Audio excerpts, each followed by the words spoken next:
guys, nandito po guys si Manong. Ayan po. Anong isda natin ngayon, Manong? Maupay na kulop, hay iyo na tanan, di na barangay Mandangan, nasasakopan ng tabon-tabon liti. Ali naman ani yung mga suki na nagdadara, hinsariwa na isda, pati nagyapon hambarato na presyo. Wow!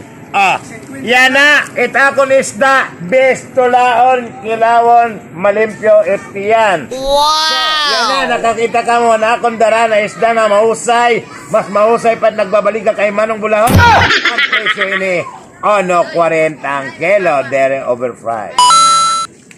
Ayan po. Pero upat na lang ka kilo, ini, kay ubos nandidi, o salin ni, bali ni 44 kilos lang.